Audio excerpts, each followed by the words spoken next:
Euzu billahi mineşşeytanirracim. Bismillahirrahmanirrahim. Elhamdülillahi rabbil alamin ve salatu vesselamu ala seyyidina Muhammedinil emin ve ala alihi ve ashabihi ecmaîn. Allah'ın selamı, rahmeti ve bereketi siz değerli Rehber TV izleyicilerinin üzerine olsun. Bizleri tekrardan Rehber TV ekranlarında buluşturan Rabbime hamdolsun. Yeni bir fıkıh ve hayat programıyla çok değerli Seydam ile birlikte her perşembe olduğu gibi bugün de evlerinize misafir olduk. Gerek yurt içinden gerekse yurt dışından bizleri arayarak yayına katılmak isteyen izleyicilerimiz Rehber TV ekranlarında gördükleri telefon numarası ve diğer iletişim adresleri üzerinden bizlere ulaşırlarsa inşallah yayın akışı içerisinde Seydam ile birlikte cevaplamaya gayret edeceğiz.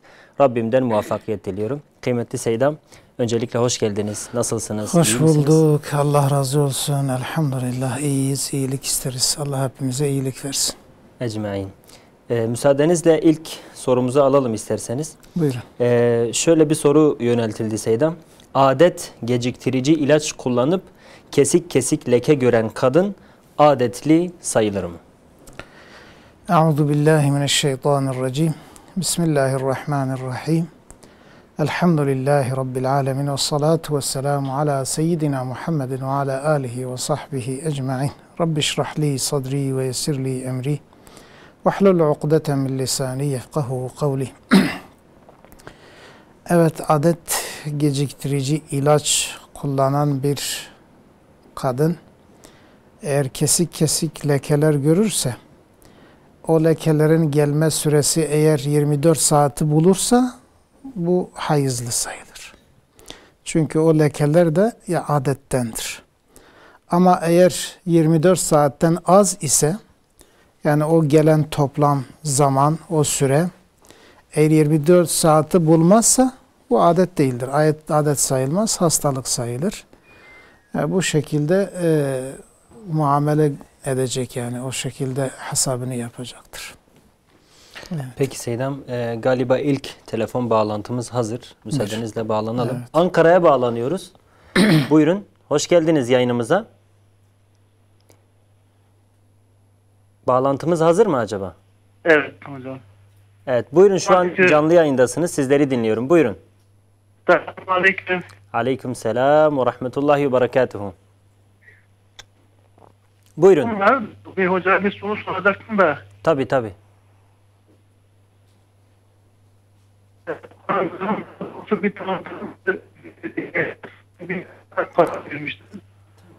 Hocam, telefon bağlantınızda sıkıntı var. Arkadaşlardan ricam düzeltildikten sonra tekrar bağlanır inşallah. Seydam, diğer sorumuz, hayız kanı gördüğünden beri düzenli olarak 8 gün adet olan bir kadın ilk defa 12 gün kan görse ne yapmalıdır? Yani normalde hani 8 gündür, düzenli olarak 8 gündür. Fakat bir sefer 12 gün olmuştur. Bu olabilir.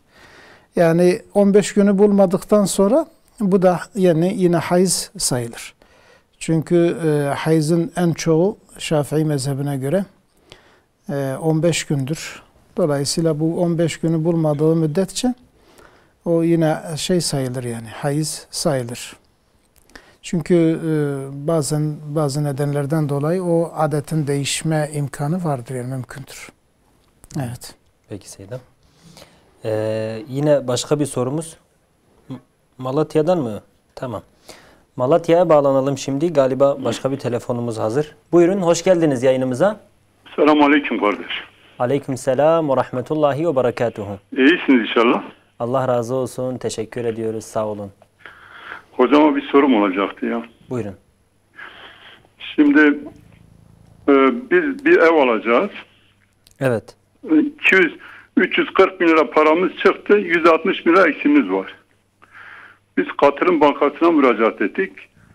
Bize parayı verecek. Bunu tabii bize vermiyor. Ev aldığımız kişiye veriyor. Bu parayı 4 sene içinde eşit taksitlerde ödeyeceğiz bankaya. Evet. Bunun hükmü nedir acaba? Hocama bir sorabilir misiniz? Peki. Bizleri dinleyin. İnşallah Seydam'a soracağım. Hayırlı akşamlar. Peki. Allah'a emanet olun. Selametle inşallah. İzleyicimiz Katılım Bankası ile ilgili merak ediyor Seydam.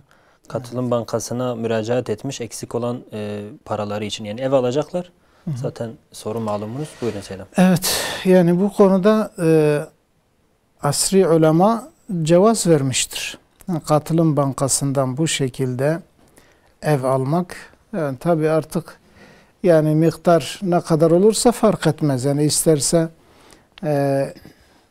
onun peşinat olarak vereceği 10.000 olsun, ister 20.000 olsun, ister 100.000 olsun veya başka bir şey olsun. Onu zaten veriyor. Geri kalan kısmı ise banka şey yapıyor. Yani bunu murabaha kısmına dahil etmişlerdir. Yani dolayısıyla bu fetva bu şekilde verildiği için yani bir Müslüman bu fetvaya taklit ederek bu işi yapabilir. Eğer başka bir şekilde imkanı varsa buna mesela hiç girmese daha iyidir, daha sağlamdır. Fakat eğer imkanı olmazsa bu konuda böyle bir fetva vardır.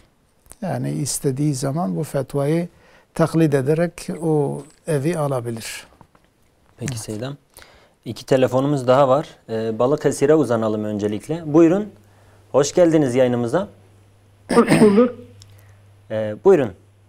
Mute nikah hakkında hocamdan bir bilgi alacaktım. Var mı başka sorunuz? Başka bir sorun yok. Teşekkür ederim. Peki Allah'a emanet olun. Selametle. Muş'tan bir izleyicimiz telefon attığımızda. Buyurun. Hoş geldiniz. Evet. Buyurun. Hoş geldiniz. Galiba hattan düşmüş. Seydam Mute nikah. Evet. Hatta mı şu an? Tamam, bir daha seslenelim. Buyurun, hoş geldiniz. Muş'tan bizleri arayan izleyicimiz. Buyurun. Hocam ben Mehmet Şirin Yıldırım Muş'tan arıyorum. Buyurun, buyurun. Sesimi alıyor musunuz? Tabii tabii. Ben Hazreti Mehdi ile ilgili bir soru soracaktım hocama. Yani Hazreti Mehdi'nin olup olmadığı, gelip gelmeyeceğini mi soruyorsunuz? Evet, onu soracağım. Şu anda hayatta mıdır, onu soracağım. Peki. 2023'te Hazreti Mehdi'nin bekleyebilir miyiz ve hocamın görüşünü almak istiyorum. Peki soralım inşallah. Buyurun hocam. Peki, Allah'a emanet olun. Selametle, hayırlı geceler. Seydam öncelikle mut'a. Evet, mut'a nikahı. Şimdi ehl-i sünnette mut'a nikahı caiz değildir. Yani dolayısıyla çünkü mut'a nikahı belli bir vakit için yapılan bir nikahtır. Bu bizim bütün 4 mezhepte de yani belli bir vakit için nikah kıymak caiz değildir. Eğer nikah kıyılırsa bu süresizdir. Yani buna belli bir süre koymak o nikahı batıl kılar. Bu nedenle nikahta böyle bir sözün söylenmesi caiz değildir ve yapılsa da o nikah batıldır, sayılmaz. Dolayısıyla mut'a nikahı bizim ehl-i sünnet görüşüne göre ve bütün imamlara göre caiz değildir. Bundan sakınmak lazım. Peki Seydam. Diğer sorumuz Hazreti Mehdi ile ilgili. İhtilaflı yani bir meseledir. Gelip gelmeyeceği belli şimdi mi yani Hazreti Mehdi hakkında... Lafınızı bölüyorum Seydam, kusura bakmayın. Daha çok tarih ile ilgili. Yani 2023'te bekleyebilir miyiz? Yani hangi tarihte bekleyebiliriz? Evet, ben onu anladım zaten de onu da söyleyecektim zaten. Peki Seydam, buyurun. Şimdi zaten belli bir tarih vermek yanlıştır kanaatime göre. Onu Allah bilir yani. Bu tahminden öteye geçmez ve bu tahminlerin çoğu da yanlış çıkmıştır şimdiye kadar. Birçok tahminler yapıldı şimdiye kadar. Yani 2000, 2012, 2013 gibi bir şeyler söylenmiştir. Dolayısıyla bir tarih söylenmek doğru değildir. Bu gaybi bir şeydir. Allah'ın bileceği bir şeydir. Ama Mehdi inancı var. Yani Mehdi gelecektir. Bu hadis-i şeriflerde geçmiş. Allah Celle Celaluhu'nun Resulü sallallahu aleyhi ve sellem Hazreti Mehdi'den haber vermiştir ve bizim ehl-i sünnetin itikadına göre de vardır. Bunun Seyyid-i Melekhalil de mesela kıyametin alametleri arasında yani Hazreti Mehdi'nin gelişini de söylemiş. Birçok akaid kitaplarımızda mevcuttur yani. Dolayısıyla gelişi kesindir. Biz kesin gözle bakıyoruz. Yani çünkü rivayetler birbirini destekliyor diye. Birisi eğer dese ki hayır gelmez falan biz ona da bir şey demeyiz. Yalnız normalde yani sahih hadisler bu konuda varit olmuştur.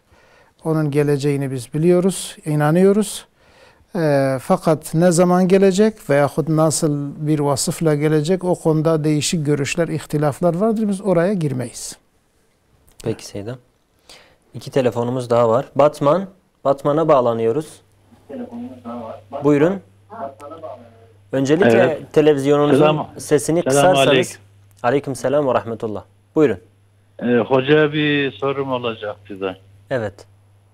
Şimdi mesela her sene Ramazan ayında zekatımızı veriyoruz. Ondan 3-4 ay önce, Ramazan'dan 3-4 ay önce zekatımızı verirsek nasıldır acaba? Mesela bir vatandaşın ihtiyacı var. Gelip bir istek istedi bizden. Bir şeyler istedi. 3 ay Ramazan'dan 3-4 ay önce ödersek nasıl oluyor? Bir hoca bize anlatsa iyi olur. Peki anladım. Var mı başka emanet sorunuz? olun, teşekkür ediyoruz. Peki, Allah'a emanet olun. Selametle inşallah. Diyarbakır. Buyurun, hoş geldiniz yayınımıza. Alo hocam. Selamünaleyküm. Aleyküm selam. Aleyküm selam küçük kardeşim. Buyur. Hocam bir sorum olacaktı. Tabii buyur. Hocam çocukları okula göndermek şirk midir? Çocukları okula göndermek. Şirk midir? Tamam. Var mı başka sorun? Yok. Tamam. Allah razı olsun. Allah'a emanet ol. Kendine iyi bak. Hayırlı akşamlar. Selametle inşallah. Seydam, şöyle bir soru soruldu. Ramazan'dan önce, normalde biz Ramazan'da zekat veriyoruz diyor. Fakat Ramazan'dan önce, 3-4 ay önce mesela ihtiyaçtan dolayı zekat verilirse bu olur mu olmaz mı? Yani zekat yerine getirilmiş olur mu olmaz mı Seydam? Buyurun. İlk önce Ramazan'la ilgili bir şeyler söylemek istiyorum. Şimdi birçok Müslüman kardeşimiz Ramazan ile zekatı birbiriyle bağlıyorlar. Yani sanki Ramazan'da zekat verilmelidir. Öyle bir düşünce var ki bu doğru değil. Her bir zekatın zamanı var. Mesela diyelim ki eğer hayvanlarının zekatını veriyorsa o hayvanların yanındaki senesi ne zaman dolmuş ve nisaba ne zaman ulaşmış, o nisaptan sonra mesela ne zaman mesela yılı dolmuşsa o zaman zekatını verecek. Bu Ramazan'dan önce olabilir, sonra olabilir.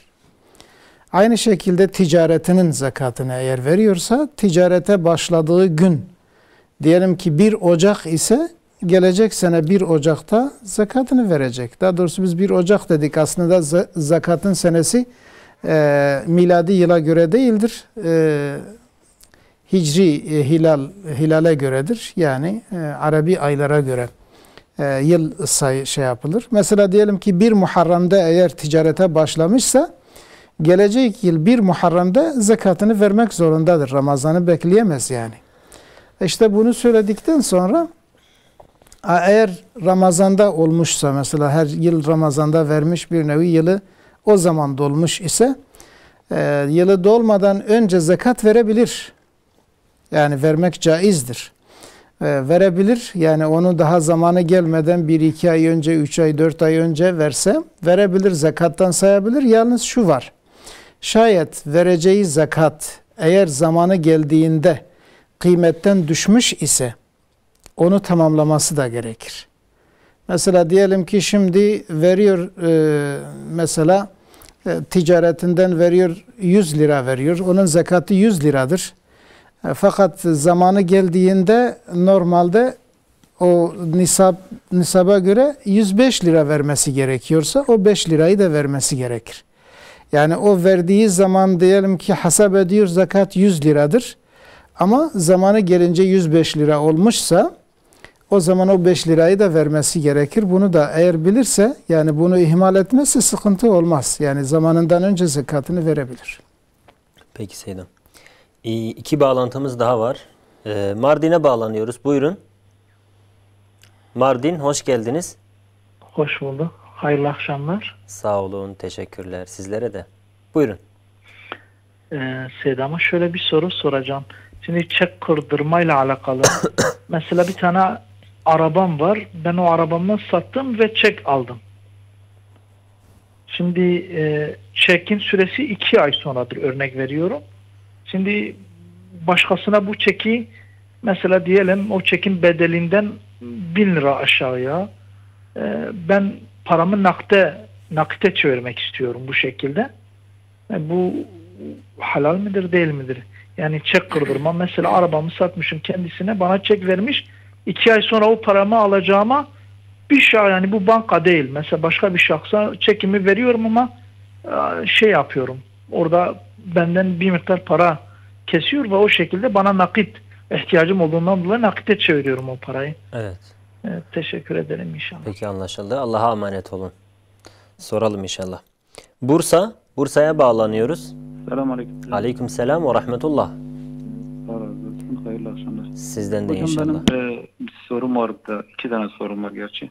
Buyurun. Bu birincisi hocam, bu seçim dönemlerinde oy kullanıyoruz. Evet. Bu mesela oy verdiğimiz insanların yaptığı mesela diyelim kanunları veya bazı günahlarına biz acaba onların günahlarına ortak oluyor muyuz yani hocam? Onu Peki. oy kullanıyoruz. O adam Diğer diyelim. sorunuz? Diğer sorum da şöyle hocam. Şimdi malumunuzdur, bizim şeyde cemaatler çok hocam.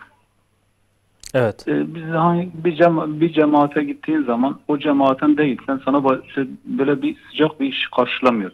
Yani illa ya onun cemaatinden olacaksın ya hangi cemaatin, şu cemaat.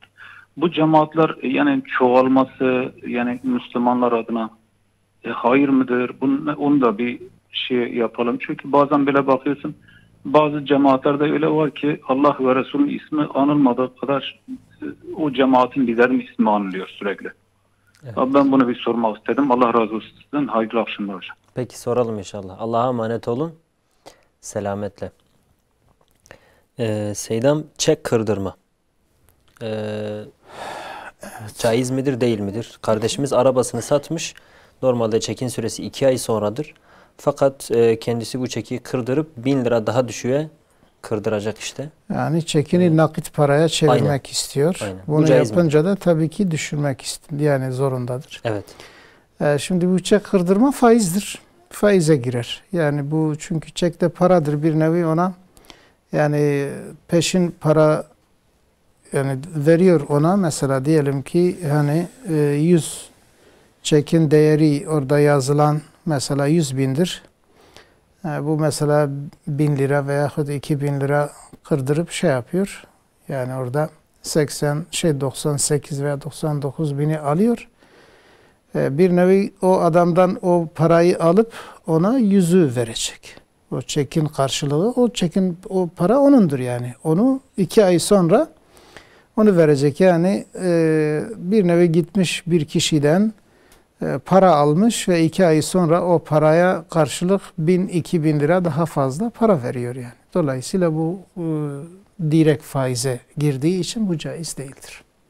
Buna girmek bir Müslüman için caiz olmaz, haramdır. Peki Seydam. Evet.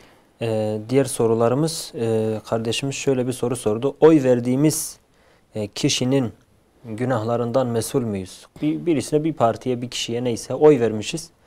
Artık o insan günahkardır. Şimdi hani kişiden kişiye, partiden partiye fark var. Yani bazı diyelim ki partiler var ki biraz daha memleket hizmetini yapmak istiyorlar. Ve biraz daha diyelim ki dine yakın görünüyorlar. Bunlara bu açıdan, yani şimdi ben buna versem, diğerine mesela vermesem, bu güçlü olsa memleket için daha iyi olur, Müslümanların faydasına daha iyi olur diye o düşünceyle verirse, o kişinin mesela yapacağı sonradaki günahlar onun boynundadır. Yani bu bunu ilgilendirmez. Fakat yok mesela birisinin zaten huyu kötü olduğu zaten bellidir yani. Onun yolu çizdiği yol bellidir.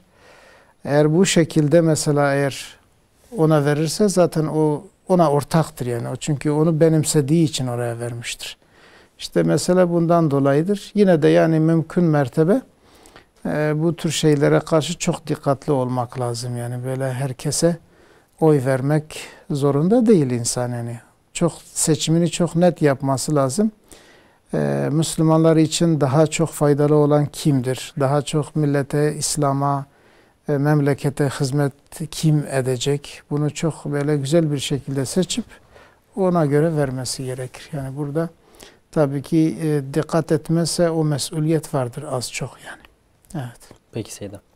Müsaadenizle 2 telefonumuz daha var. Evet. Konya'ya bağlanıyoruz. Buyurun. Hoş geldiniz yayınımıza. Selamun aleyküm. Hayırlı Aleyküm akşamlar. selam ve rahmetullah. Sağ olun. Benim 2 sorum olacaktı. Buyurun. Birincisi, ben Hanefi mezhebine tabiyim. Evet.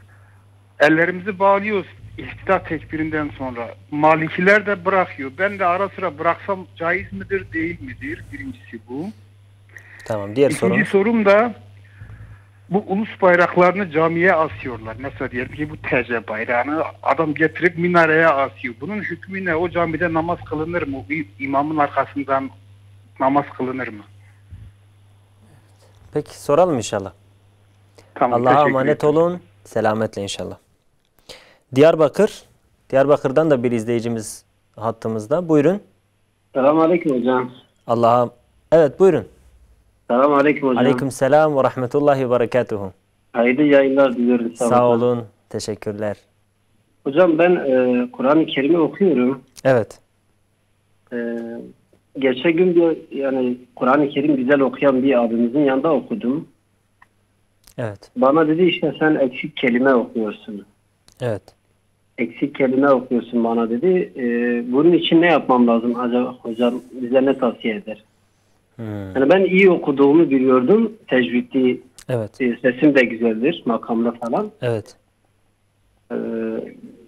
O tabii daha güzel medrese okumuştu. O daha güzel okuyordu. Bana dedi sen kelimeleri yutuyorsun. Onun için sizden ricam. Yani siz yanlış ve eksik okudunuz diye Kur'an-ı Kerim'i okumamanızı mı söyledi? Yok, yani okumamamız değil. Evet. Sadece yanlış okuduğumu söyledi. Ben de öyle tereddüte girdim. Acaba ne yapmam lazım hocamdan? Anlaşıldı. Soralım inşallah. İnşallah Tamam. hocam. Hayırlı yayınlar. Allah'a emanet olun. Selametle. Seydam izleyicimiz dedi ki cemaatlerin çoğalması, kısaca cemaatlerin çoğalması hayırlı bir şey midir? Değil midir? Buyurun Seydam. Yani hayırlı olup olmamasından ziyade bir nevi bir şeydir. Yani bir vakaadır. Hani İslam'ın böyle tam sahibi olmadığı için eski zamanlarda saadet devrinde olduğu gibi böyle İslam'ı koruyacak, muhafaza edecek bir devlet, İslami bir devlet yani böyle İslam halifesi bulunmadığından dolayı ve böylece İslam bir nevi Müslümanlar sahipsiz kaldı. Müslümanlar sahipsiz kalınca bu sefer Müslümanların dinine, kültürüne, ahlakına, çocuklarına çok zararlar geldi. Bu nedenle her bir bölgede, bir köyde veya bir şehirde veya bir mahallede bazı oluşumlar oluştu yani. Ve bu oluşumlar bir nevi zaruriydi yani. Çünkü o hem itikadını korumak, muhafaza etmek, özellikle bazı şahsiyetler çıktı mesela. Üstad Bediüzzaman gibi rahmetullahi aleyh, Şeyh Said rahmetullahi aleyh gibi, Mısır'da İmam Hasan el-Benna gibi böyle zatlar ortaya çıkınca dini muhafaza etmek, Müslümanları muhafaza etmeye çalıştılar. Etrafında bazı insanlar oluştu. Tabii ki iletişim oluşunca elbette ki bazı konularda bazı ihtilaflar da oluyor. Bu sahabe-i kiram arasında da olmuş bir şeydir. Aslında ben şöyle düşünüyorum. Hani Allah Celle Celaluhu Kur'an-ı Kerim'de biz Kur'an'ı indirdik ve biz onu muhafaza edeceğiz. Yani bazen bakıyorsun ki mesela bu cemaatler yani vesilesiyle Allah Celle Celaluhu İslam'ı muhafaza ediyor. Mesela bakıyorsun ki bir grup mesela ibadete çok önem veriyor. O ibadet orada muhafaza ediliyor. Bir grup itikada önem veriyor. İtikad orada muhafaza ediliyor. Bir grup harekete ve cihada ehemmiyet veriyor. Orada o kanaat mesela sağlamlaştırılıyor. Aslında budur, fazladır. Yalnız hani İster istemez bu sadece cemaatler arasında değil, mezheplerde de öyle olmuştur. Taassup hiçbir zaman iyi değildir. İnsan bazen bilmediğinden dolayı, cehaletten dolayı bazı fertler taassup eder. Tarafgirlik yapar. Tarafgirlik yapınca tabii sanki sadece İslam kendi tarafıymış gibi. Diğer taraf kusurlu, çok eksik, hatta bazen büyük ithamlarla da yapıyor, karşı koyar. Bunlar yanlıştır. Bunlar fertlerin yanlışlarıdır. Müslümanlar kardeştir. Müslümanların birbirine destek olmaları lazım. Eğer cemaatte mesela diyelim ki bir cemaatin toplantısına, sohbetine katıldın, sana ehemmiyet vermeseler, soğuk baksalar onların bir yanlışıdır. Bu İslam'ın değil. Bir Müslüman bütün Müslümanlara karşı sıcak davranmalıdır. Yani Müslüman olduktan sonra meşrep farkı olabilir, mezhep farkı bile olabilir, ülke farkı olabilir. Evet, bunlar bir vakadır ama bunlar yanlıştır, doğru değil. Ama cemaatlerin hayır çoğalması hayır mı değil mi? O zaten inşallah bunlar zaten hani bir nevi ihtiyaca binaen oldukları için bu elbette ki hayırlıdır. Fakat şu hayırlı, mesela diyelim ki birkaç tane Müslüman bir araya geldi, ondan sonra birisi çıktı, ondan birkaç kişi koparırsa bu iyi değildir. Bunlar da olmuş şeylerdir cemaatler arasında. Biz Allah Celle Celaluhu'dan şunu temenni ederiz ki Müslümanları bir araya getirecek böyle güçlü bir şahsiyet çıkarsın. Amin. Ve Müslümanların kelimesini birleştirsin, Müslümanların saflarını birleştirsin, tek vücut, tek kuvvet haline gelsin ki küfre karşı Üstad Bediüzzaman'ın buyurduğu gibi böyle kuvvet kalasının içine girip kendini müdafaa etsin. Çünkü küfür manevi bir şahıs gibi birleşmiş ve Müslümanlara saldırıyor. Müslümanlar da eğer manevi bir şahıs oluşturmazlarsa her zaman küfrün pençesi altında ezilecekler. Allah bizi muhafaza etsin. Amin Seyyidam. Allah razı olsun. Evet. Seyyidam, diğer sorumuz Hanefi mezhebine tabi olduğunu söyledi kardeşimiz. Hanefi mezhebinde el bağlanır. Hakeza Şafii mezhebinde de. Fakat Maliki mezhebinde eller şöyle namazda düz bağlanmaz yani. Evet. Fatiha okunurken, kıyamdayken.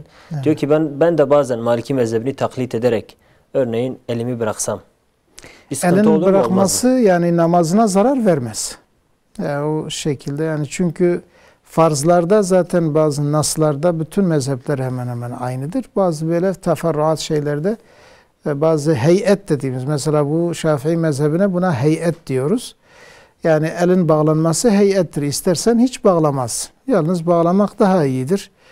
Kişi eğer bir mezhebe tabi ise zaruret olmadığı müddetçe veyahut da kendisi diyelim ki araştırıcı birisidir ve anlıyor da mesela başka bir mezhepte daha güçlü bir delil gördüğü için o mezhebe tabi olursa onda bir sıkıntı olmaz. Veyahut bunu bilmiyor, sadece mesela diyor ki ben de Maliki mezhebine uyacağım. Yani bu bir nevi oyuncak haline gelmediği müddetçe zararı olmaz. Ama dediğimiz gibi yani eğer bir ihtiyaç olmadığı müddetçe kendi mezhebine göre hareket etmesi her zaman daha iyidir. Çünkü bu daha yani müsbet karşılanır ve daha ağır basar yani. Yoksa mesela ben de onun gibi yapayım. Tamam, yapabilirsin, namazın da bozulmaz. Fakat bir ihtiyaç yok. Niye onun gibi? İhtiyaç olursa taklit et. Bir şey olmaz yani. Peki Seyyid. Evet. 2 telefonumuz daha var. Diyarbakır'a bağlanıyoruz. Hoş geldiniz yayınımıza. Selamun aleyküm. Hoş bulduk. Selam ve rahmetullahi ve berekatuhu. Selam, bu sorun budur. İnsanın kaderi kendi elinde midir? Yoksa değildir. Bu bir. Bir de mesela diyelim adam intihar ediyor. Evet. Tabii şuuru da yerindedir. Evet. İntihar ediyor. Yani bu kader midir, değil midir? Yani bu kaderinde yazılmış mı, değil midir? Günah boyutu zaten bellidir, şuuru olsa da. Evet. Bu kader midir, değil midir acaba? Peki. Soralım inşallah. Selam söyle. Aleykümselam ve rahmetullahi ve berekatuhu. Peki. Allah'a emanet olun. Selametle inşallah. Antalya, buyurun, hoş geldiniz yayınımıza. Alo. Evet, sesiniz geliyor, buyurun. Sağ olun. Bu Nuh'un tufanı yaklaşık 40 gün sözünü söyleniyor. Evet. Bu 40 gün içerisinde hani gemiyi aldıkları belli. Bunun haricinde cinler nerede yaşadı 40 gün? Kim nerede yaşadı? Cinler. Cinler Bu mi? 40 gün tufan oldu. Tamam. Bunun zamanında. Deniliyor yani. Belki az belki çok. Bu arada cinler nereye saklandılar? Nerede oldular? Peki soralım inşallah. Nerede? Peki Allah'a emanet olun. Tamam. Var mı başka sorunuz? Yok. Tamam. Önceki sorular. Seydam kardeşimiz dedi ki ben Kur'an okudum bilen bir kardeşimizin yanında. Ben iyi okuduğumu zannediyordum fakat kardeşimiz eksiklerimin olduğunu söyledi. Bu konuda Seydamız ne tavsiye eder? Evet, şimdi Kur'an-ı Kerim'i doğru okuyabilmek için doğru okuyabilen bir insanın yanında okumak lazım. Evet, bazen olabilir yani bir insan diyelim ki bazı böyle meşhur kurraları dinler, seyreder, sever de yani severek şey yaptığı için onların o güzel makamını alabilir. Hatta bazı mehreçlerini de alabilir. Yalnız çok eksikler kalır. Bir insan eğer bizzat ders almazsa tecvid dersini hem bir kitaptan hem de doğru okuyan icazeli yani kıraat icazetini almış veyahut da almamış da olsa ama yine kendisi icazeli birisinin yanında ders almış yani işin ehli olan bir insanın yanında ders alması gerekir. Ve özellikle kendisi okuyup o kişi de onu dinlemesi lazım. Hatta bunu Kur'an-ı Kerim'in başından ta sonuna kadar yani Fatiha'dan Nas suresine kadar hepsini böyle sesli bir şekilde okuyacak. O kişi de onu dinleyecek ve orada eksiklikler ne varsa, kaide kural ne varsa hepsini ona söyleyecek. O şekilde okuması lazım. Ben bunu tavsiye ederim. Mümkün mertebe bunu yapsın. Yani yakınında bir cami imamı olabilir, bir medrese olabilir. Veyahut da diyelim ki evde de olabilir birisi eğer müsaade ederse. Ama mutlaka ders alması lazımdır ve bu gayet normaldir. Bazı insanlar kendileri diyor ki ben çok düzgün okuyorum, çok sağlam okuyorum, kendine güveniyor. Fakat birisi, ehil olan birisi onu dinlemedikçe bu tespit edilmez. Yani bu gerçekleşmez. Mutlaka da eksiklikler olur. Yani mümkün mertebe bir zaman ayırsın kendine. Eğer her gün olmasa da haftada 1-2 günde olsa, 3 gün olsa birisinden böyle ders alıp iyice kendini yetiştirmesi gerekir. Peki Seydam. Ben de buna bir soru ekleyeyim Seydam. Şu şekilde yani bu kardeşimiz hata yaptığını biliyor. Örneğin şu an öğrendi. Şu an hatalı okuduğunu biliyor mesela. Ama ya imkanı yok ya da tembellikten şey yapmıyor. O hatalarını düzeltmiyor. Buna rağmen Kur'an okumaya devam edebilir mi? Yoksa o hatalarını düzeltmeden okuyamaz mı? İşte daha çok aslında bu soruluyor. İki şey sordunuz. İkisinin durumu ayrı. Yani imkansızlık ayrı, tembellik ayrı. Evet. Tembellik ederse mesuldür. Orada günahkar olur. Ve öğrenmediği müddetçe öğrenebileceği halde, imkanı olduğu halde öğrenmese bu mesuldür, günah kazanır. Ama yok imkanı yoksa o zaman mesul değildir ve okumaya devam etsin. Okumaya da yani okumayı bırakmazsın. Hayır. Okuyacak ama hani belki bazı yerlerde bazı eksiklikler var. Onu da bilmiyor, kesin değildir zaten. Onun için okumasını devam etsin yani daha iyidir. Peki Seydam.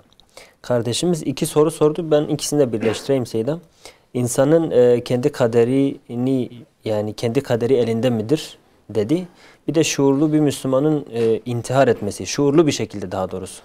Aklı dengesi yerindeyken. Aklı dengesi yerinde bir şekilde intihar etmesi kader midir Seydam? Elbette ki her şey kaderdir zaten. Yalnız kaderin ne olduğunu bilmek lazım. Hani bazı insanlar diyor ki kader bir nevi yani seni zorlar. Yani kader ise senin bir mesuliyetin yok. Yani öyle bir düşünceye giriyorlar. Allah'ın takdiridir, biz ne yapalım? Şimdi her şey öyle değil yani. Kader dediğimiz yani Allah Celle Celaluhu'nun ilmiyle tespit edilen şeylerdir. Allah Celle Celaluhu ilmiyle onu tespit etmiştir ve yazmıştır. Bu mesela bazen şöyle bir örnek veriliyor. Mesela diyelim ki bazen hani çıkıyor falan günde diyelim ki ay tutulması olacak diyorlar mesela. Veyahut güneş tutulması olacak. Bunu daha önceden tespit ediyorlar. Yani astronomi bilgisi, felekiyat falan. O şekilde mesela bazı ölçümlerle şey yapıyorlar. Ve zamanı geldiğinde gerçekten de öyle bir olay gerçekleşiyor. Şimdi yani o söylendi diye bu iş mesela o güneş tutulması meydana geldi denilemez elbette. Ancak şöyle denir, ha bu adam demek ki bunu biliyordu, onun bildiği gibi çıktı. Şimdi kaderin çoğu da bu şekildedir. Yani Allah Celle Celaluhu bilmiş ve o ilmine göre onu tespit etmiş. Bu zamanda böyle olacak ve o da gerçekleşiyor. Allah Celle Celaluhu mesela hiçbir zaman yanlışa zorlamaz yani. Fakat yani çünkü cüz'ü ihtiyari vardır. Fakat her şey Allah'ın takdiriyledir. Biz bunu zaten söyleyeceğiz. Yani çünkü Allah Celle Celaluhu inna kulle şeyin halaknahu bi kader diye buyurmuştur. Yani her şeyin bir kaderi vardır. Bir kaderle Allah Celle Celaluhu yaratmış. Yani bir miktar, bir zaman miktarıdır, bir mekan miktarıdır, ölçü miktarıdır. Her şey bir kader ile yapılmıştır, yaratılmıştır. Her şey Allah'ın kaderiyledir. Fakat insanda cüz-ü ihtiyar olduğu için de o cüz-ü ihtiyarını kötüye kullandığından dolayı mesuliyeti vardır. İntihar eden kişi de bunlardandır. Evet, onun ölmesi Allah'ın takdiriyledir elbette ki. Yani Allah Celle Celaluhu bir ecel takdir etmiş, o eceli olacak. Fakat bu adam sui ihtiyarıyla kötü iş yaptığı için mesuldür, o cezasını görecek. Yani bu kaderden ayrı değil ama mesuliyet dediğimiz gibi sabittir yani. O cüz-ü ihtiyardan dolayı. Çünkü bir serbestiyet de vardır cüz'i olarak. Peki evet. Seydam. Diğer sorumuz Seydam kardeşimiz Nuh tufanı ile ilgili 40 gün sürdüğünü söyledi. Öncelikle bu konuda bir bilgi var mı yok mu? Bir de bence buraya hiç girmeyelim çünkü bizimle alakalı değil zaten. Yani bunu Allah bilir bir şeydir. Yani biz cinlerle falan o şey Kur'an-ı Kerim'de böyle bir şey bir bilgi yok. Bizim alimlerimiz de fıkıh kitaplarından bunlardan bahsetmemişler. Evet. Dolayısıyla bizi bağışlasın bu izleyicimiz, kusurumuza bakmasın, bizi affetsin. Biz buraya giremiyoruz. Allah Celle Celaluhu onun bilgisini başka bir yerden inşallah ulaştırsın diye dua edelim. Yani evet. Kardeşimiz merak edenler için söylüyorum evet, Seydam. Evet. Cinlerle ilgili bu arada Nuh tufanında cinler neredeydi? Yani onlar da helak oldular mı olmadılar mı? Bunu sormuştum. Yani olabilir yani helak da olmuş olabilirler. Onlar kalmış da olabilirler.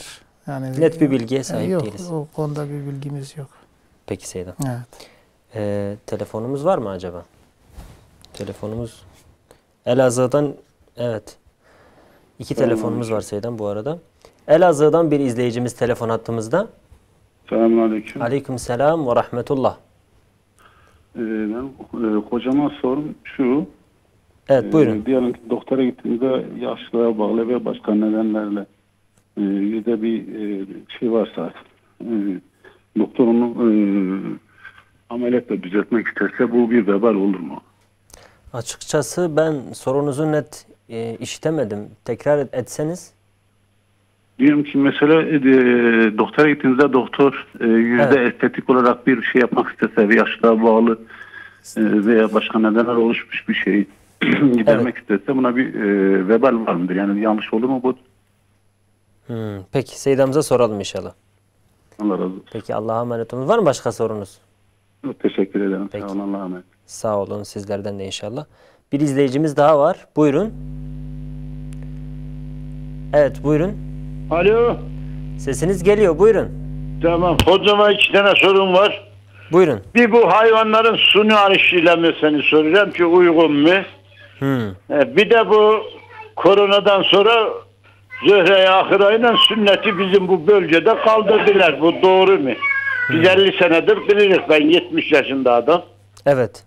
Tamam. Hayırlı akşamlar. Peki Allah'a emanet olun inşallah. Selametle.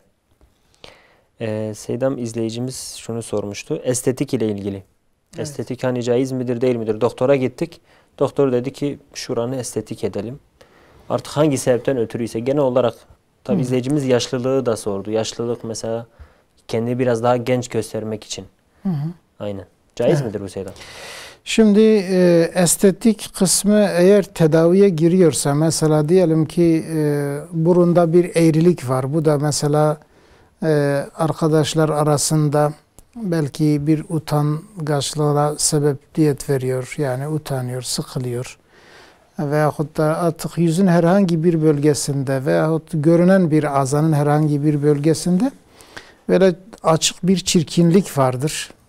O çirkinliği giderebilmek için bir şey yapabilir, yani estetik o tedavi kısmına girer. Onda zarar yok. Ama normalde yani azalar, uzuvlar düzgündür.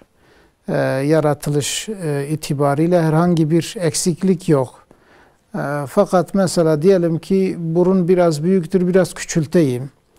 Veyahut da ne bileyim yani biraz daha incelteyim. Veyahut dudakları biraz daha kalınlaştırayım veya biraz daha incelteyim falan gibi bu durumlar, bunlar caiz değil. Yani. Veyahut da yaşlıdır, biraz daha genç görüneyim. Bu da doğru değildir. Yani bütün bunlar caiz değil ve buna girmek haramdır, mesuliyeti vardır. Peki Seyyidam. Evet. Diğer izleyicimiz suni tohumlamayı sordu Seyyidam. Hayvanların. Evet. Hani normal yolla değil de baytara gidip suni tohumlama yoluyla Evet.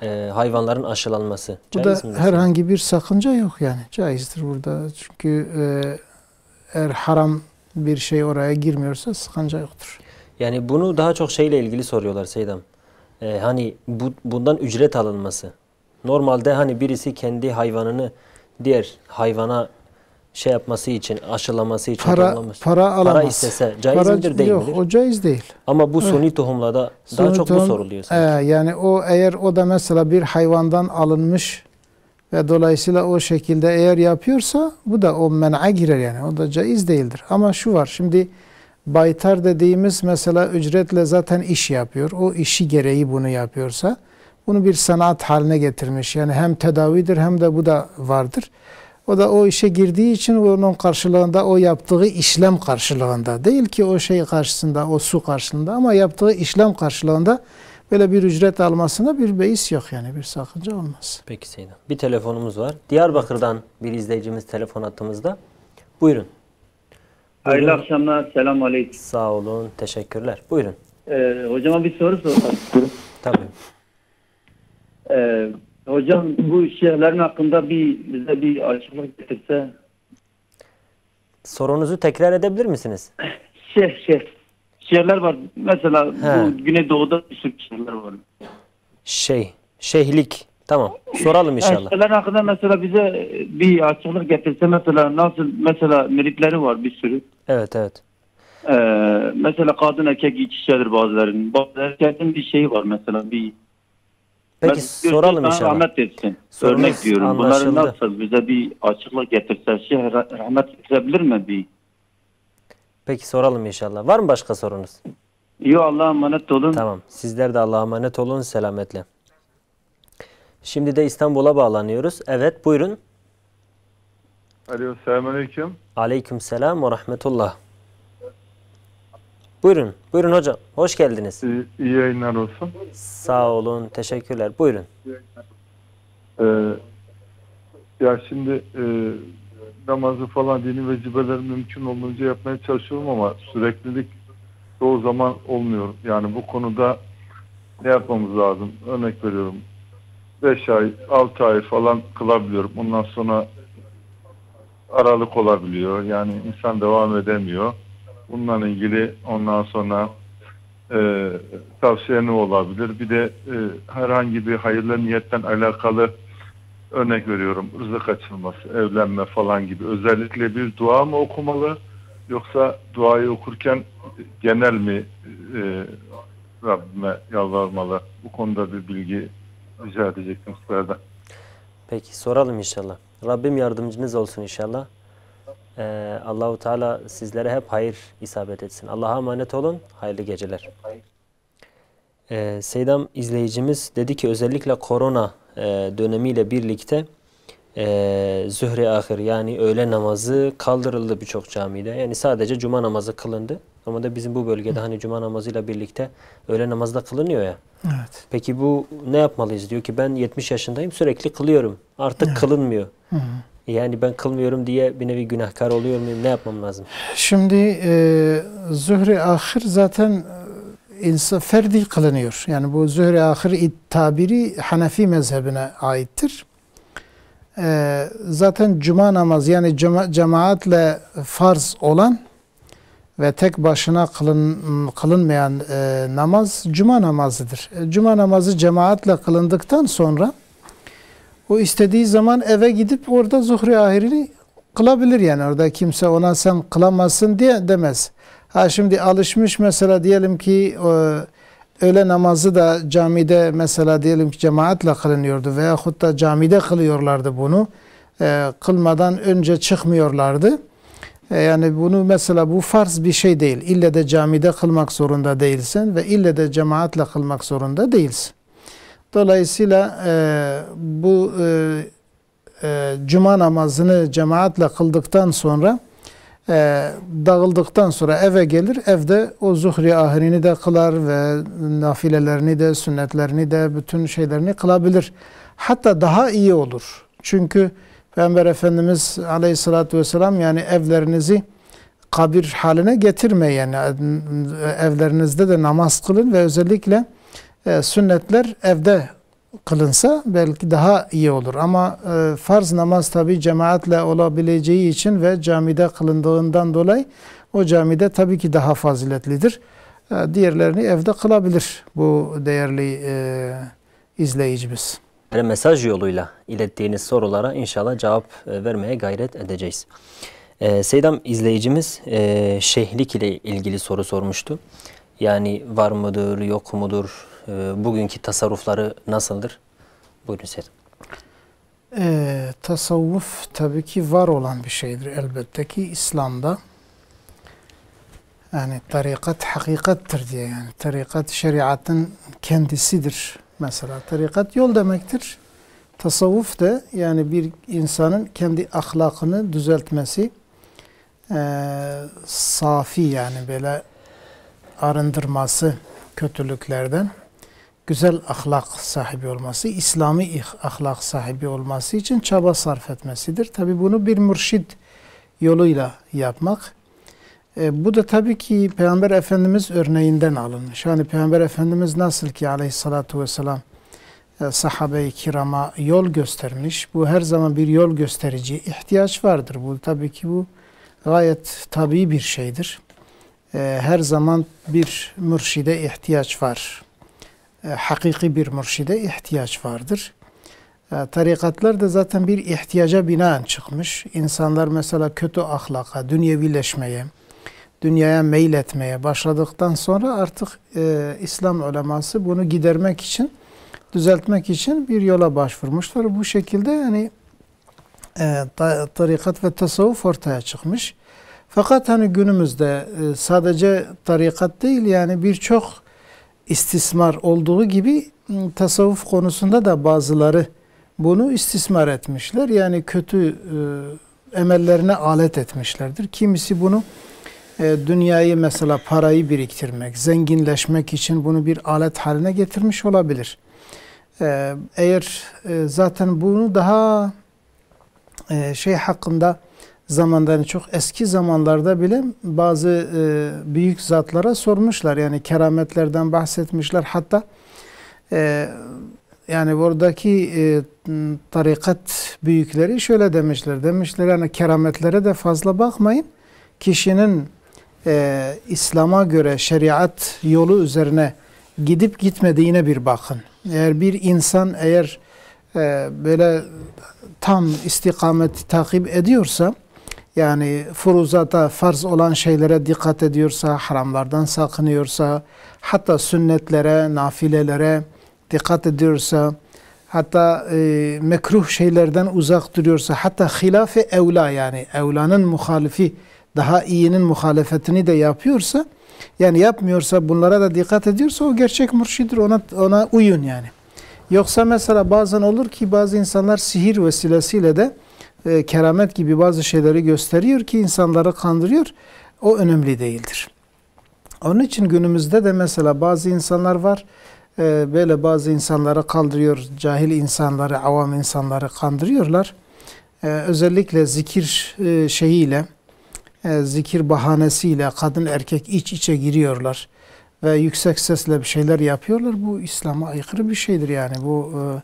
Bu tarikatın bir suçu değil yani. Nasıl ki mesela hani bazı gayrimüslimler bazı şeyleri İslam'a mal ederek, Müslümanlara mal ederek bazı yanlışları işte sanki İslam'da böyle bir yanlış varmış gibi. Nasıl ki o yanlış doğru değilse yani kalkıp mesela bu kadın erkek iç içe hareket etmelerini tasavvufa veyahut tarikata mal etmek de yanlıştır. O kişilerin yaptıkları yanlışlardır. Bu hiçbir zaman böyle büyük ve mübarek bir mesleke isnat edilemez. Peki Seydam. Peki Seydam, İstanbul'dan bizleri arayan bir kardeşimiz vardı. Namaz ve diğer bazı dini vecibelerimi diyor ki sürekli kılamıyorum. 5 ay 6 ay kılıyorum. Ondan sonra işte bazen kılamıyorum tembellikten falan belki de. Evet.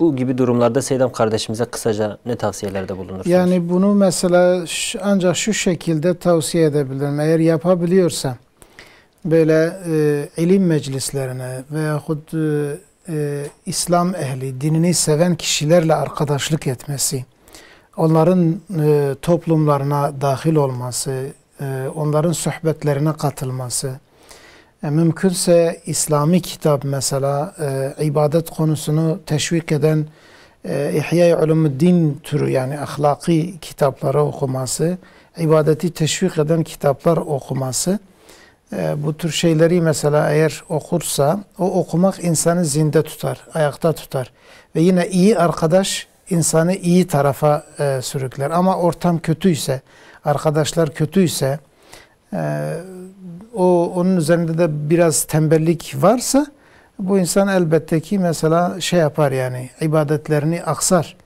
Hatta mesela o aksama uzun da sürebilir. Dediği gibi yani dalga dalga olur.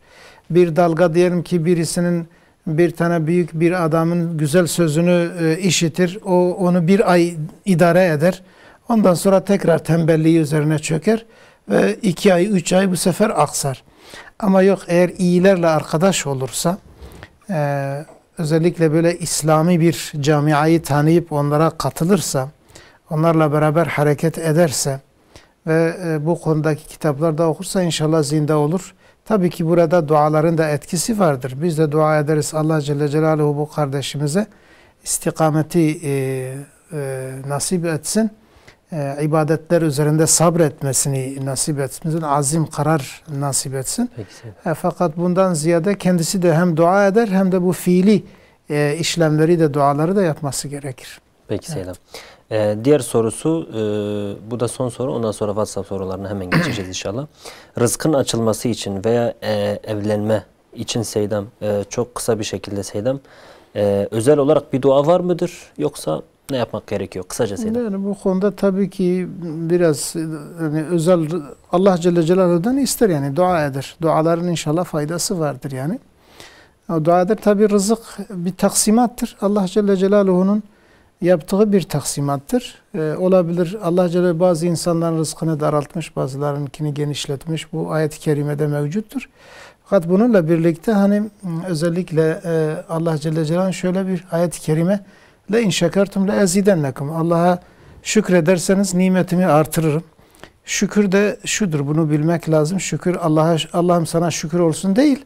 Yani her bir azayı, her bir uzvu, Allah'ın verdiği her bir nimeti yerinde kullanmak, Allah'ın istediği şekilde kullanmak şükürdür. Artık ne kadar o nimetleri yerli yerinde kullanırsa şükrü o kadar fazla olur. Şükrü ne kadar fazla olursa Allah'ın nimeti de o kadar fazla olur. Bu da vardır ve tabii ki insan çabalaması da gerekir, dua etmesi gerekir. Peki Seydam. Sorularımıza geçelim. Evet Seydam. Şöyle bir anne çocuklarını banyo yaptırdığı sırada üzerine su sıçrarsa o üzerindeki elbiseyle namaz kılınır mı? Kılabilir mi? Yani eğer o su mesela kesin necis yere değip de sıçramışsa elbette ki onu değiştirmesi lazım. Yani onunla namaz kılamaz. Yok sadece çocuk olduğu için onun o su sıçramış banyo olduğu için illete necistir değil yani. yani kesin necis olduğunu bilirse ve o şekilde üzerinde sıçrarsa o zaman necis olur. Peki Seyyidem. Diğer sorumuz, birinin eşime attığı iftiradan sonra babam ve kardeşlerimin attığı iftiraların, çok uzun bir soru ama, o katını söyleyerek bana ve aileme baskı yapmak, her yerde eşimi konuşarak yapılan iftiradan, kötüleyerek bana ve aileme baskı yapılarak eşimden ayrılmam için baskı yapıp ve kafamı karıştırmak için baskılar yapıyorlar. Ben de hepsini res çektim. Babam ve kardeşlerimle konuşmuyorum. Bu Allah katında vebali var mıdır? Vebali nedir ya da kısacasıyla? Yani şimdi mesela baskı hakları yok. Yani şimdi böyle eğer iftira ise gerçekten baskı hakları yoktur ama bununla birlikte onları terk etmesi de doğru değildir. Yani tamam, yani hanımını eğer inanmıyorsa, yapılan iftiralara inanmıyorsa hanımını boşamasın, evliliğini devam ettirsin, aileni bozmasın. Aynı şekilde babasından, kardeşlerinden de ilişkini kesmesin çünkü bu caiz değil. Mümkünse tabii. Diğer sorumuz, kadınlarda günlük olarak akan akıntı, rutubetül ferc, abdesti bozar mı ve necis midir? Bunun necis olmadığı ve abdesti bozmadığını bir kitapta görmüştüm. Dolayısıyla bu rutubet, çünkü onun gerçi kısımları var. Rahmin derinliğinden geliyorsa abdesti bozar, necistir de. Fakat yok mesela eğer hani abdest esnasında oturduğu zaman, abdesti ihtiyacını görmek istediği zaman oturduğunda o görünen kısımdan eğer akıntı yapıyoruz, çünkü bir kısmı oradan akıntı yapıyor. O kısmı ise o necis de değildir, abdesti de bozmaz. Peki Seyyidem. Diğer sorumuz, sesli namazlarda imamla beraber zamm-ı sure okunur mu? Sesli namazlarda zamm-ı sure okunmaz. Yani şey yapar, me'mum Fatiha'yı dinler zaten. Yani imam Fatiha'yı okuduğu zaman o da imamı dinler. İmam Fatiha'yı bitirdikten sonra o ise kendi Fatiha'sını okur. İmam da o esnada eğer biraz aralık verse iyidir. Sünnet olan odur zaten. Me'mum Fatiha'sını okusun. Me'mum Fatiha'sını bitirdikten sonra zamm-ı sureyi dinler sadece. Kendisi okumaz. Peki Seyyidem. Diğer sorumuz, zinet altınına zekat düşer mi? Zinet dediğimiz yani kadının hülliyatı ise bu Şafii mezhebine göre düşmez. Ama Hanefi mezhebine göre eğer nisap miktarı varsa düşer. Yani 80 gram ve üstü ise Hanefi mezhebinde düşer. Fakat Şafii mezhebinde eğer normal arkadaşlarınki kadar ise düşmez. Ama çok fazla, mesela 500 gram ise, 400-500 gram ise o zaman düşer. Şafii mezhebinde de düşer. Peki Seyyidem.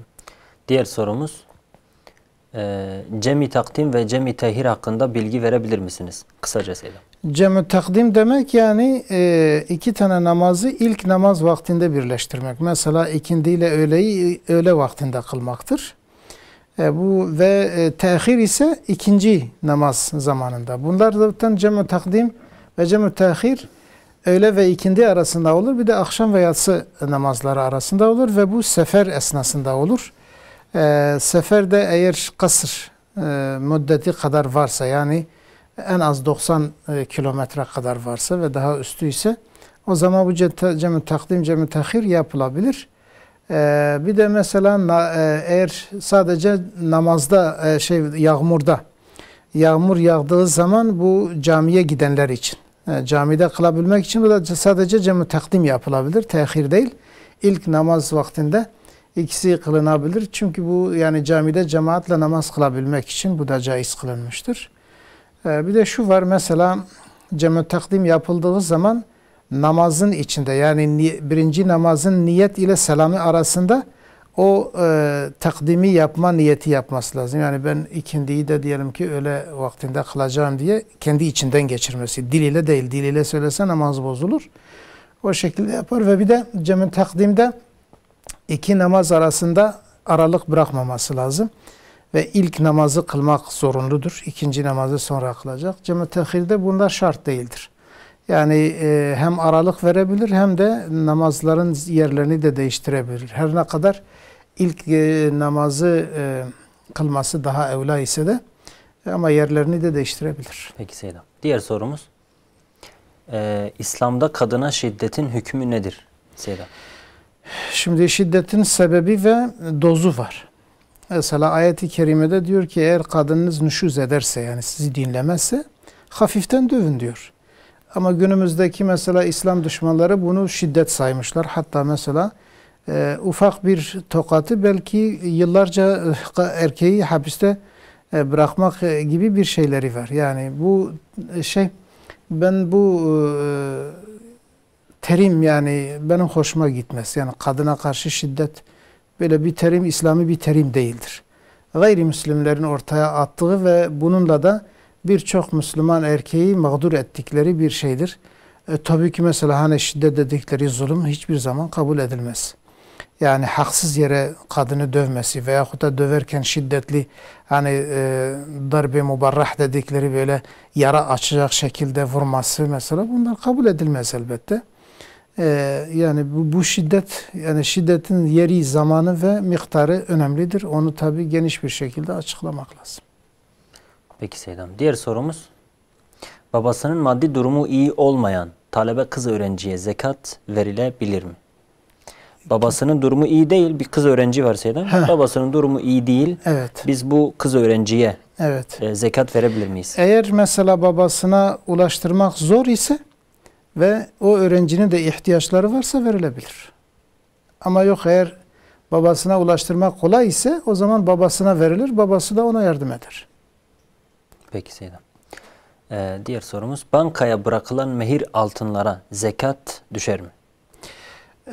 Yani bankaya bırakılan artık para mıdır veyahut herhangi bir şey, mehir olup olması pek önemli değil. Yani bir kişinin mülkiyetindeyse, kadının mülkiyetine girmişse, bu mehir vesilesiyle de girmiş ise fark etmez.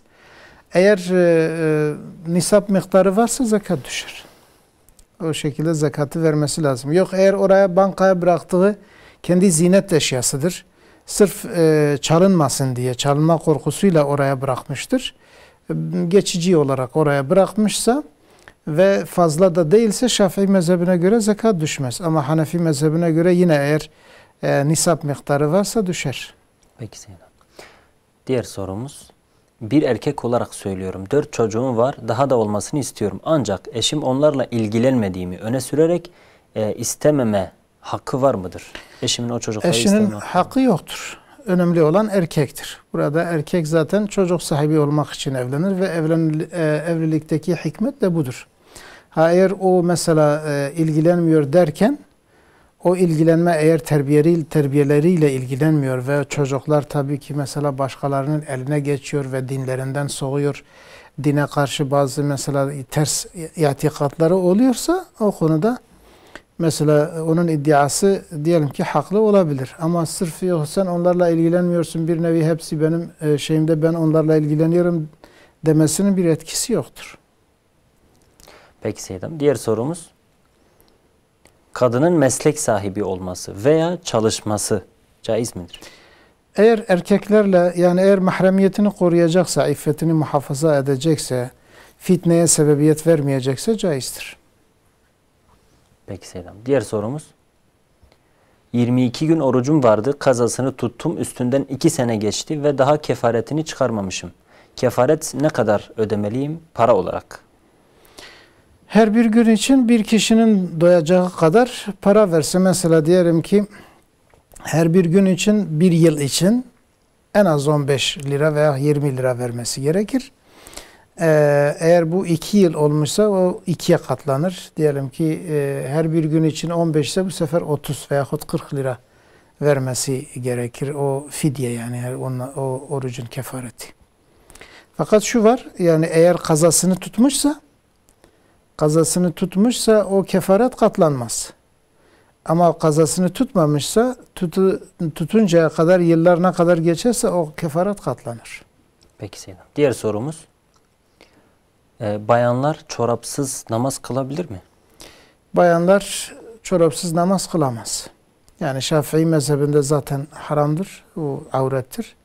Hanefi mezhebinde de en iyisi yine çorap takması. Bazı Hanefi uleması çorapsız kılabilir demişlerse de, ama normalde fetva çoraplı olarak kılmalarıdır.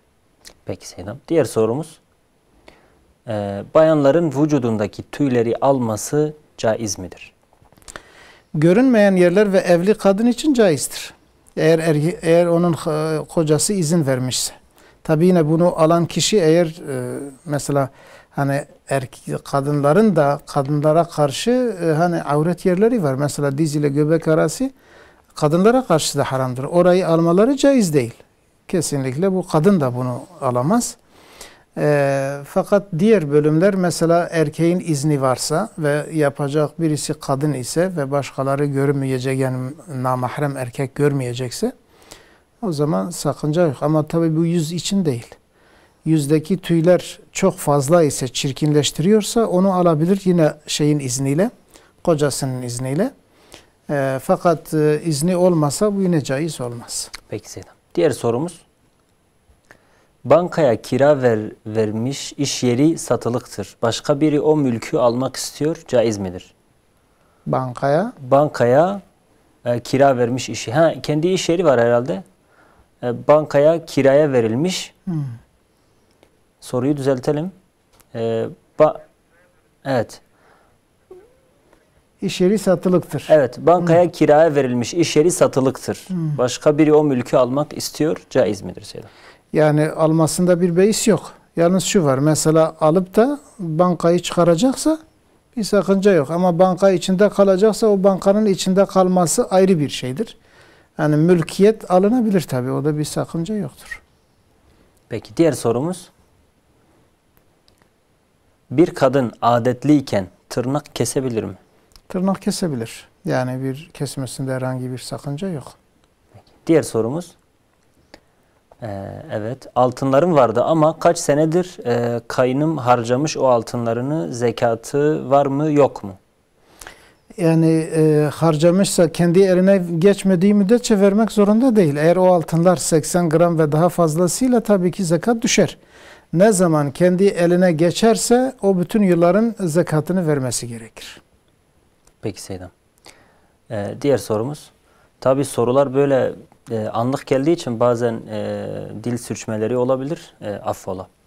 Akıntı gören biri abdesti bozulur mu? Veya namazı bu abdeste göre nasıl kılar? Biraz önceki sorudur. Yani beyaz akıntı dedikleri herhalde kadının. Onu zaten cevap vermiştik. Eğer o rahmin derin yerinden geliyorsa o abdesti bozar ve necistir. Yok eğer mesela yakın yerden geliyorsa o necis değildir ve abdesti de bozmaz. Peki sürekli geliyorsa Seydam? Tabi işte o sürekli gelmesi yine nereden geldiğine bağlıdır. Derin yerden geliyorsa o özürlü gibidir. Yani aynen selisül böl gibidir. Yani hani de sürekli idrar damlaması gibi bir şeydir. O zaten namaz esnasında yani vakit geldiği zaman ancak abdestini alabilir. Ve beklemeden de namaz kılmak zorundadır. Yok eğer o yakın yerden geliyorsa zaten o abdesti bozmadığı için bir sakıncası yok. Peki Seydam. Diğer sorumuz. Akşam namazından 1 saat 10 dakika sonra yatsı namazı kılınabilir mi? Bu zamana bağlıdır. Bazı günlerde mesela günlerin kısa olduğu zamanlarda 1 saat 10 dakika sonra kılınabilir. Bazen tabi bu genelde 15 dakika, 1 saat 15 dakikaya kadar beklemek daha iyidir. Önemli olan o kırmızılığın kaybolmasıdır. Yani saatten ziyade bu tabi genelde öyle alimlerimiz bahsetmişler. 1 saat 10 dakikada yatsı namazı kılınır diye. Bazı vakitler için söylemişler ve özellikle akşam namazından sonraki o batı tarafındaki güneşin batmasından sonraki kırmızılık şefakul ahmer dediğimiz o kırmızılık kaybolursa o zaman yatsı namazı kılınabilir. O artık ne kadar sürerse. 1 saat 10 dakika mı 15 dakika mı 20 dakika mı artık o karanlığa bağlıdır. Bunu genellikle 10-15 dakikayla şey yapmışlardır. Evet. Peki Seydam. Daha önce de sorulmuştu. Biz demiştik ki yine de ezanın takip edilmesi daha doğrudur. O ayrı bir konudur tabii ki. Evet, yani caiz midir dedi, caizdir yani o şekilde. Peki Seydam. Diğer sorumuz, evet. Evet. Kişinin ebesinden abdesti bozulur mu? Evet, ebe yabancıdır. Yani ebesi olmuş diye o mahrem değil tabii. Peki Seydam. Diğer sorumuz, evet. Mobil bankacılık üzerinden döviz alım satımı yapılırsa caiz midir? Katılım bankalarında altının kar payı adı altında bir ücret almak caiz midir? 2 soru sormuş. Yani soru tam net değil bana göre. Ben şöyle anladım. Yani döviz alım satımı derken mesela euro, dolar gibi şeylerdir tabii. Bunlar tabii bankaya gittiği zaman onları alabildiği için bu caizdir. Burada şey yok. Fakat hani eğer dövizin içine de girerse, altın girerse o altının bankaya gittiği zaman altın vermeleri gerekir. Eğer vermiyorsa veyahut da ile 1 kilo olduktan sonra vereceğiz diyorlarsa o caiz olmaz. Kar payı dediğimiz mesela banka bu işi yapıyorsa eğer bankanın mesela ondan kar alması bir sarraf gibidir. Yani o sarrafın o işi yapması karşılığında bir yani o ücret bir nevi almasında bir sakınca yok yani. Peki Seyyidem. Evet. Diğer sorumuz.